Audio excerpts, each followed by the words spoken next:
Por favor, fotografijas.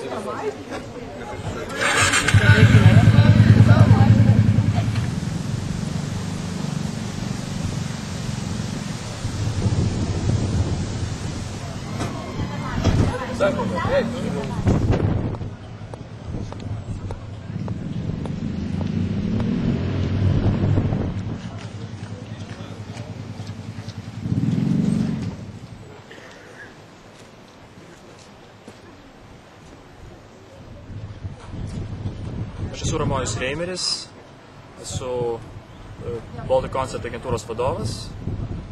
Reiškia, organizuojame renginį Ennio Morricone ir simfoninis orkestras Italijos.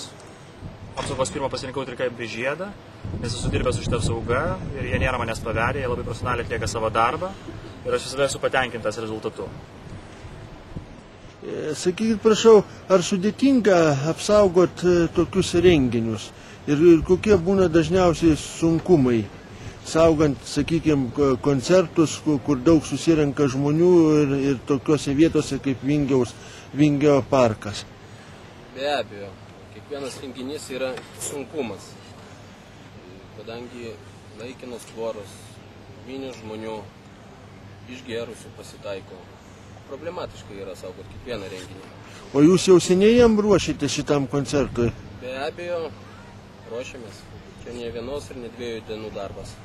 O gal galite pasakyti maždaug, kiek čia daug žmonių sutelkta saugos tarnybos? Galiu pasakyti, kad virš 100. Ir čia matau ir specialus yra transportas, ir tvoros, ir...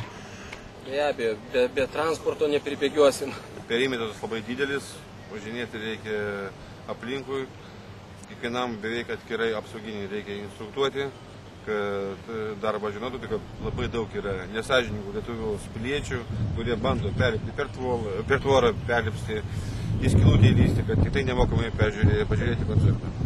O kokie dažniausiai būna susidūrimai su išgėrusiais žiūrovais, su bandančiais nelegaliai pakliūti į koncertą? Įvairiai būna. Renginys priklauso nuo renginio. Jeigu renginys daugiau, kaip pavyzdžiui, laukia šventė ar kokie mototrekai, tai daugiau, kad su girtais problema. O tokius jau kultūringiesius renginius, žmonės gal nelabai taip atėjo pagerti, kaip pažiūrėti koncertą. Čia daugiau bus problemos su bandyti žiūrėti nemokamai, tai reiškia per tvorą pralysti. O tvora laikina, tai vėlgi problemos.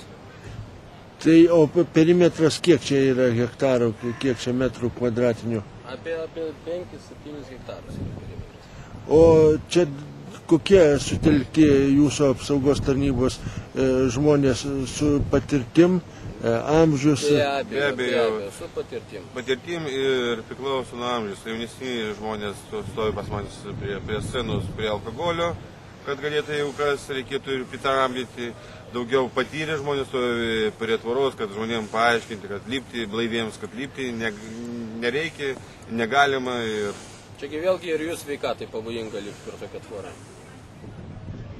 Jei nepaslaptis, tai kiek laiko ruošitės šitam koncertui? Gerą savaitę, nes reikia instruktuoti žmonės.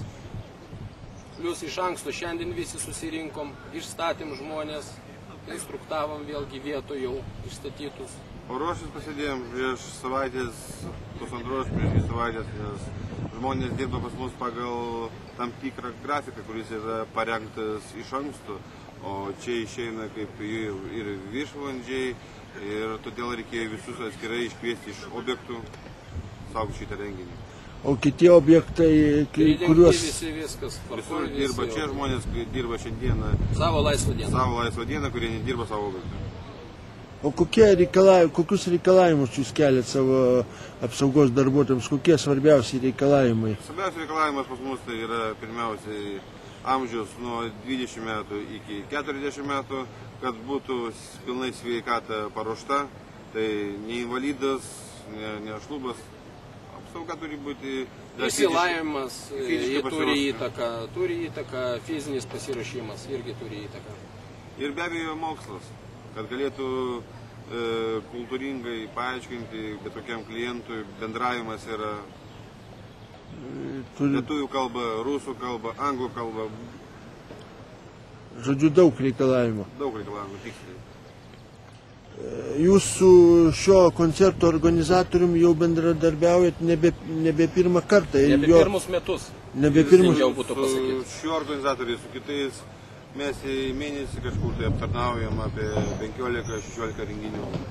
15-16 per mėnesį. Būna kokie 3-4 tokie stambus. Aha, tai praktiškai kas antrą dieną. Praktiškai jo.